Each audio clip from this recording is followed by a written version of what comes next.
નમસ્કાર, ગ્લોબલ એક્સપ્રેસમાં તમારું સ્વાગત છે. હું આપની સાથે ચેતન. આજના અમેરિકાના તારીખ 17 જુલાઈ 2026ના મુખ્ય સમાચારોની વાત કરીએ તો અમેરિકા જો જઈ રહ્યા છો તો સાવધાન થઈ જજો. વર્ષ 2026ના આ જુલાઈ મહિનામાં એરપોર્ટના નવા નિયમોથી મુસાફરોમાં ભારે ફફડાટ મચી ગયો છે. હવે માત્ર પ્રતિબંધિત સામાન જ નહીં, પરંતુ એરપોર્ટ પર જે બોલાયેલા એક નાના શબ્દો પણ તમારી સામે મજાક નહીં પણ સીધા જેલના સળિયા પાછળ ધકેલી શકે છે અથવા તમારી મુસાફરી કાયમ માટે રોકી શકે છે. એવા શબ્દો કયા છે તેમની ચર્ચા કરીશું. તમારે ન બોલવા જોઈએ. આ પછીના સમાચારોની વાત આગળ કરીએ તો અમેરિકાની સોશિયલ સિક્યુરિટી સિસ્ટમમાં મોટો ભૂકંપ આવ્યો હોય તેવા સમાચાર છે. પૂર્વ મેનેજરે કરેલા ચોંકાવનારા ખુલાસાથી લાખો લાભાર્થીઓ ચિંતામાં મુકાયા છે.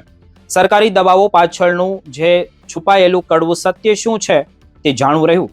ટેકનોલોજી અને એઆઈના ચક્કરમાં ક્યાંક તમારા હજારો ડોલર હકના પૈસા ડૂબી તો નથી જઈ રહ્યા ને?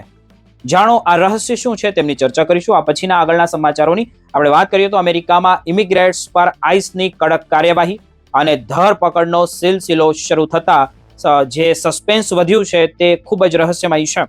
હ્યુસ્ટનના એક નિર્દોષ નાગરિકના રહસ્યમય મોતે ફેડરલ એજન્સીઓને જે ઊભી કરી દીધી છે તે શું કરી શકે છે તે જોવું રહ્યું. શું બોડી કેમેરા વિના થયેલા અગુપ્ત ઓપરેશન પાછળ કોઈ મોટું રહસ્ય છુપાયેલું છે તેની ચર્ચા. આ બધા જ સમાચારોની આપણે વિગતે ચર્ચા કરીએ. આપ જોતા રહો ગ્લોબલ એક્સપ્રેસ.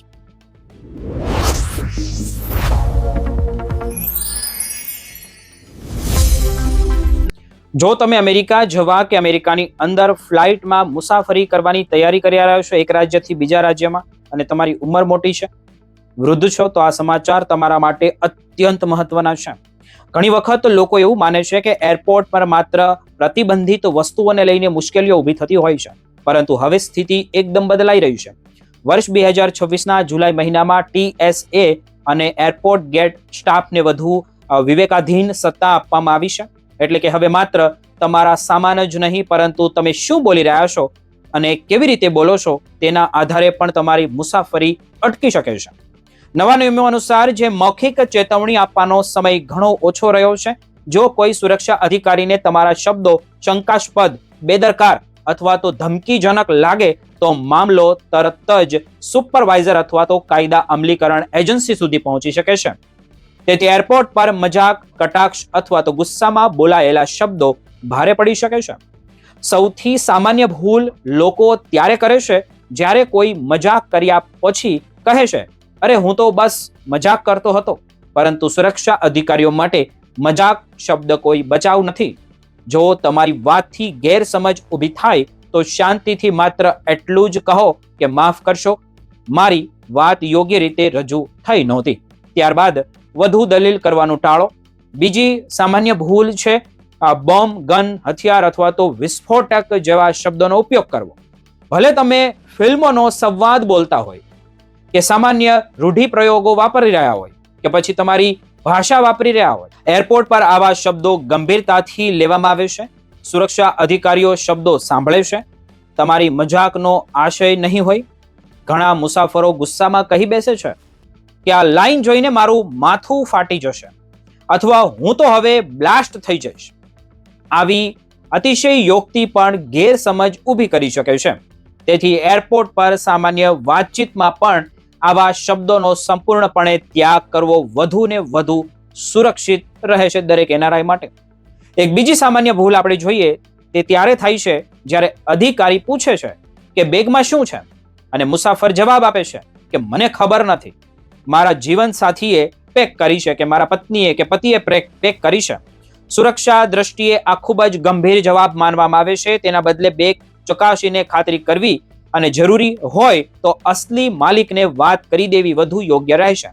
જો તમારા શરીરમાં જે મેટલ ઇમ્પ્લાન્ટ, પેસમેકર અથવા તો ઘૂંટણ બદલવાની સર્જરી થઈ હોય તો માત્ર મને મેડિકલ પ્રોબ્લેમ છે એવું કહીને બદલે સ્પષ્ટ રીતે જણાવો કે તમારા શરીરમાં કયો ઇમ્પ્લાન્ટ થયો છે અને આગળની પ્રક્રિયા કેવી રીતે કરવી તે પૂછો. સહકારી ભર્યા શબ્દો અને અભિગમ હંમેશા પ્રક્રિયાને સરળ બનાવે છે. જો તમને સાંભળવામાં તકલીફ હોય તો અંદાજ લગાવીને સૂચનાઓનું પાલન કરવાને બદલે સ્પષ્ટ કહી દો કે તમને મોટેથી બોલવાની જરૂર છે. આ ઉપરાંત જો તમે રોજની દવાઓ સાથે રાખતા હો તો તેની જે પ્રિન્ટેડ યાદી અને ડોઝની માહિતી સાથે રાખવી પણ લાભદાયી રહેશે. ગેટ પર ફ્લાઇટ મોડી થવાય કે પછી તમારી સીટ બદલવાના કારણે ગુસ્સામાં આવીને હું સોશિયલ મીડિયા પર પોસ્ટ કરી દઈશ, આવા જે અથવા તો તમે એવું કહો કે મારો વકીલ તમને સંપર્ક કરશે જેવી વાતો કરવી પણ ભારે પડી શકે છે. ગેટ એજન્ટ પાસે મુસાફરીને બોર્ડિંગ નકારવાની સત્તા હોય છે, તેથી શાંતિથી તેમનું નામ અને બેજ નંબર નોંધીને પછી સત્તાવાર ફરિયાદ કરવી વધુ યોગ્ય રસ્તો છે. નિષ્ણાંતો એક વધુ મહત્વની સલાહ આપે છે કે જો તમે એરપોર્ટનો રસ્તો સમજવા માટે અગાઉથી મુલાકાત લો તો તેને ડ્રાય રન ક્યારેય ન કહો. ઉડ્ડયન સુરક્ષાની ભાષામાં આ શબ્દનો અર્થ ગંભીર સુરક્ષા જોખમ સાથે જોડાયેલો છે.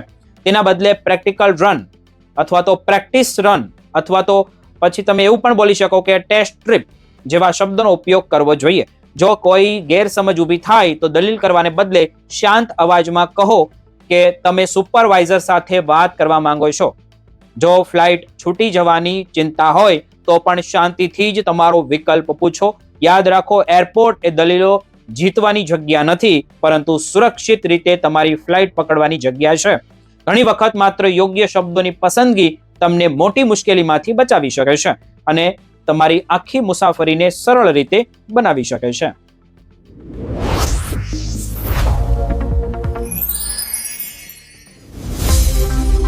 અમેરિકામાં સોશિયલ સિક્યુરિટી સિસ્ટમને લઈને એક મોટો વિવાદ સામે આવ્યો છે.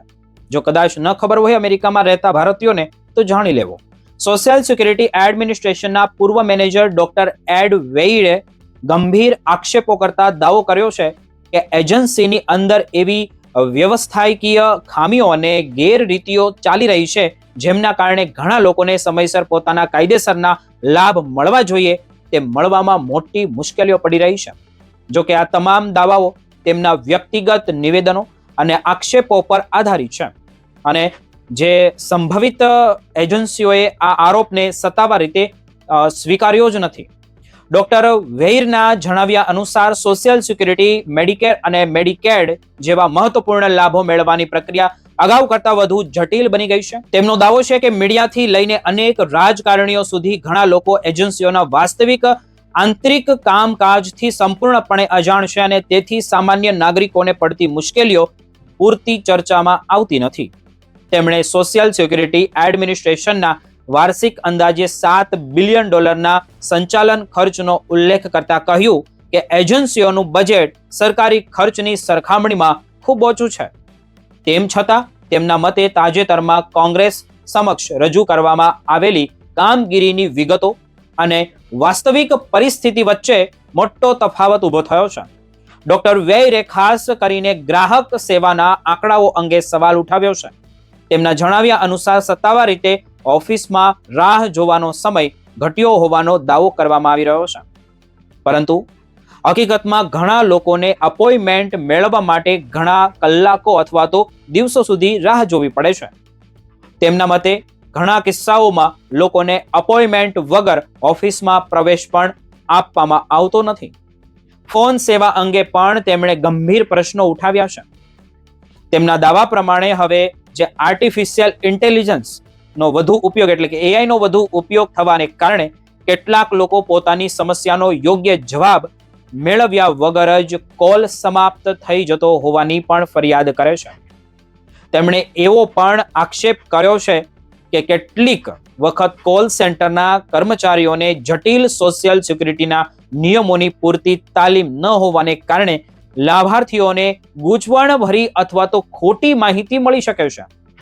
પૂર્વ મેનેજરે વધુમાં જણાવ્યું છે કે લોકોને હવે જે ઓનલાઈન સેવાઓનો વધુ ઉપયોગ કરવા માટે પ્રોત્સાહિત કરવામાં આવી રહ્યું છે. જો કે તેમના મતે કેટલીક જટિલ પરિસ્થિતિઓમાં માત્ર જે ઓટોમેટિક સિસ્ટમ જે છે તે પૂરતી સાબિત નથી થતી. ઉદાહરણ તરીકે આપણે જોઈએ તો મેડિકેર પાર્ટ બી સંબંધિત કેટલીક પરિસ્થિતિમાં વ્યક્તિની નોકરી અથવા તો અન્ય હેલ્થ ઇન્સ્યોરન્સની વિગતો ધ્યાનમાં લેવી જરૂરી હોય છે. તેમનો દાવો એવો છે કે જો યોગ્ય માર્ગદર્શન ન મળે તો કેટલાક લોકોને આવશ્યક ખર્ચ પણ ભોગવવો પડી શકે છે. આ ઉપરાંત તેમણે સોશિયલ સિક્યુરિટી ટેક્સની મર્યાદા અને ભવિષ્યમાં લાભો પર પડનારી અસર અંગે પણ ચિંતા વ્યક્ત કરી છે. તેમના મતે જોઈએ તો હાલની જે કર વ્યવસ્થા અંગે કોંગ્રેસમાં વધુ ગંભીર ચર્ચા થવી જોઈએ, કારણ કે લાખો અમેરિકનો અને ભારતીયો આજે પણ મુખ્યત્વે સોશિયલ સિક્યુરિટી ચેક પર નિર્ભર છે અને તેમના જોઈએ તો તેમાં કોઈ પણ ઘટાડો તેમના જીવન પર સીધી અસર કરી શકે છે. ડોક્ટર વેઇરે પોતાના અનુભવના આધારે એવો પણ દાવો કર્યો છે કે તેઓ અનેક લોકોને તેમના અટકાયેલા જે અથવા તો બાકી રહેલા લાભો પાછા આપવામાં માર્ગદર્શન આપે. તેમણે એક ઉદાહરણ આપતા એવું જણાવ્યું છે કે તાજેતરમાં એક મહિલાને હજારો ડોલરના બાકી લાભો મેળવવામાં મદદ કરવામાં આવી હતી. જો કે આવા વ્યક્તિગત દાવાઓની જે સ્વતંત્રતા પુષ્ટિ હોય તે ઉપલબ્ધ ક્યાંય હોતી નથી. ચર્ચા દરમિયાન એક દર્શકે SSDI લાભો સંબંધિત પ્રશ્ન પૂછ્યો હતો. તેના જવાબમાં સમજાવવામાં આવ્યું હતું કે જો કોઈ વ્યક્તિને SSDI માટે મંજૂરી મળી હોય તો અને તેમના રેકોર્ડ પર પાત્ર બાળકનો સમાવેશ થતો હોય તો નિશ્ચિત શરતો હેઠળ તે બાળક પણ સોશિયલ સિક્યુરિટી લાભો મેળવવા માટે પાત્ર બની શકે છે.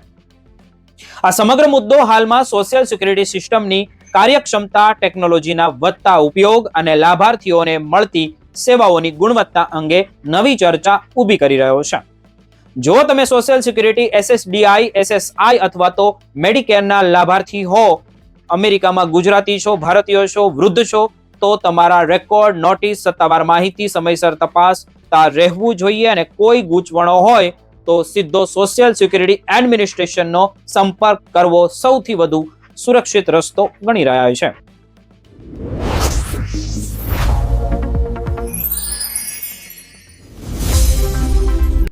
અમેરિકામાં ઇમિગ્રેશન એન્ફોર્સમેન્ટ ફરી એક વખત ચર્ચાના કેન્દ્રમાં આવી ગયું છે. છેલ્લા કેટલાક દિવસોથી દેશના વિવિધ રાજ્યોમાં જે આઈસ દ્વારા કરવામાં આવી રહેલી કાર્યવાહીના અનેક વિડીયો સોશિયલ મીડિયા પર વાયરલ થઈ રહ્યા છે અને લોકો જોઈ રહ્યા છે. વિવિધ અહેવાલો અનુસાર હાલ દરરોજ અંદાજે 2000થી પણ વધારે જેટલા ગેરકાયદેસર ઇમિગ્રેન્ટ્સની ધરપકડ થઈ હોવાના પણ દાવા સામે આવી રહ્યા છે. તેમાં કેટલાક ગુજરાતીઓ પણ છે, જેમના કારણે ખાસ કરીને ઇમિગ્રેન્ટ સમુદાય જે છે તેમાં ચિંતાનું વાતાવરણ જોવા મળી રહ્યું છે.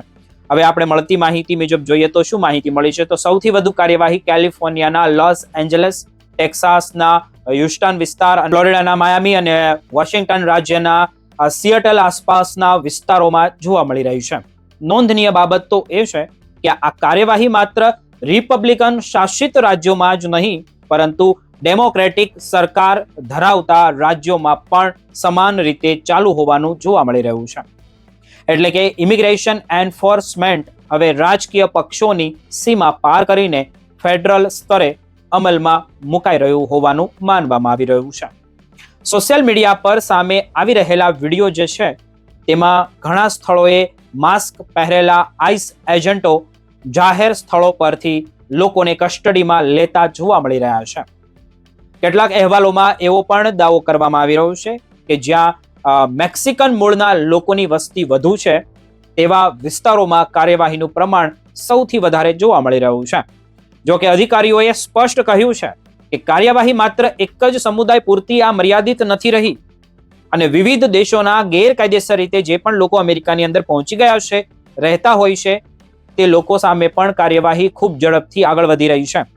નાના શહેરો અને ગ્રામ્ય વિસ્તારોમાં પણ કાર્યવાહી ચાલી રહી હોવાના સંકેતો સામે આવી રહ્યા છે, પરંતુ ત્યાં કેટલાક પ્રમાણમાં ધરપકડ થઈ રહી છે તે અંગે કોઈ સત્તાવાર વિગતો જાહેર કરવામાં આવી નથી. તેથી મોટા શહેરોની બહારની સ્થિતિ હવે જોઈએ તો હજુ પણ સ્પષ્ટ રીતે દેખાઈ નથી રહી. આ દરમિયાન એક મહત્વનો મુદ્દો પણ એ છે અને એ સામે આવ્યો છે કે વર્ષ 2026ની શરૂઆતમાં કસ્ટડીમાં લેવાયેલા કેટલાક અનડોક્યુમેન્ટેડ ઇમિગ્રન્ટ્સ હજુ પણ ડિટેન્શન સેન્ટરમાં શા માટે છે, જ્યારે અનેક લોકોને પોતાના દેશમાં પરત મોકલી દેવામાં આવ્યા છે અને ઇમિગ્રેશન અધિકારીઓની કાર્યવાહીમાં એવા લોકો પણ એમાં સામેલ હોવાનું પણ જણાવવામાં આવી રહ્યું છે જેમની સામે કોઈ ગંભીર ફૌજદારી ગુનો હોય જ નહીં કે રેકોર્ડ છે જ નહીં કે નહોતા. બીજી તરફ ઇમિગ્રેશન કાયદાના ઉલ્લંઘનને આધારે કાર્યવાહી કરવામાં આવી રહી હોવાનું પણ અધિકારીઓનું વલણ રહ્યું છે અને કેટલાક ઇમિગ્રેન્ટ્સ સમર્થક જૂથોનો દાવો એવો છે કે છેલ્લા કેટલાક મહિનાઓમાં એવા લોકો પણ કસ્ટડીમાં લેવામાં આવ્યા છે જેઓ માત્ર પોતાના નિયમિત ચેક ઇન અથવા તો હાજરી આપવા માટે આઈસ ઓફિસમાં ગયા હતા. આ દાવાઓને કારણે ઘણા લોકો હવે નિર્ધારિત હાજરી આપવા જવામાં પણ તે ડર અનુભવી રહ્યા છે. જોકે કાનૂની નિષ્ણાતો એવી તો સલાહ આપી રહ્યા છે કે કોઈ પણ વ્યક્તિએ કોર્ટ અથવા ઇમિગ્રેશન અધિકારીઓના કાયદેસરના આદેશોની અવગણના ન કરવી જોઈએ અને જે પોતાના વકીલોની સલાહ અનુસાર આગળ વધવું જોઈએ. આ દરમિયાન ટેક્સાસના હ્યુસ્ટનમાં બનેલી એક ઘટના પણ ભારે ચર્ચામાં આવી છે. હવે એ વાત જોઈએ તો એક મેક્સિકન નાગરિક છે. નાગરિકે આઈસની કાર્યવાહી દરમિયાન ગોળી વાગતા તેનું મૃત્યુ થયું હતું. ડિપાર્ટમેન્ટ ઓફ હોમલેન્ડ સિક્યુરિટીના પ્રવક્તાએ જણાવ્યું કે તે અનુસાર આપણે જોઈએ તો ગોળી વાગનાર વ્યક્તિ મૂળ તપાસનો ટાર્ગેટ નહોતા. અધિકારીઓનો દાવો એવો છે કે તેઓ ગ્વાટેમાલાના 2 શંકાસ્પદ લોકોને શોધી રહ્યા હતા અને સમાન પ્રકારની સફેદ વાન જોવા મળતા તેને રોકવાનો પ્રયાસ કર્યો હતો. અધિકારીઓના જણાવ્યા મુજબ વાહન રોકવાના પ્રયાસ દરમિયાન ડ્રાઈવરે કથિત રીતે એજન્ટ તરફ વાહન દોડાવ્યું, જેના જવાબમાં ગોળીબાર કરવામાં આવ્યો હતો. જો કે મૃતકના પરિવારનો આ દાવા સાથે અસહમત છે. પરિવારનું કહેવું છે કે તેમના સગાને ખબર જ નહોતી કે વાહન રોકનાર લોકો ફેડરલ એજન્ટ હતા અને સમગ્ર ઘટનાની સ્વતંત્ર તપાસ પણ થવી જોઈએ. વધુ વિવાદ ત્યારે સર્જાયો જ્યારે જાણવા મળ્યું કે ઘટનાના સમયે સંકળાયેલા એજન્ટને બોડી કેમેરા પહેર્યા નહોતા. પરિણામે હવે સમગ્ર ઘટનાની તપાસ પર સૌની નજર ટકેલી છે. અમેરિકામાં ચાલી રહેલી આ કાર્યવાહી દર્શાવી એવું રહ્યું છે કે ઇમિગ્રેશન કાયદાના અમલને લઈને ફેડરલ એજન્સીઓ વધુ સક્રિય બની ગઈ હોય. જો કે તમે અથવા તો તમારા પરિવારનો કોઈ સભ્ય ઇમિગ્રેશન સંબંધિત પ્રક્રિયામાં હોય અથવા તો અફવાઓ પર વિશ્વાસ કરવાને બદલે માત્ર સત્તાવાર જે માહિતી અને તમારા ઇમિગ્રેશન વકીલની સલાહના આધારે જ કોઈ નિર્ણય લેવો સૌથી વધુ અત્યારે અમેરિકાની અંદર સુરક્ષિત માનવામાં આવી રહ્યું છે.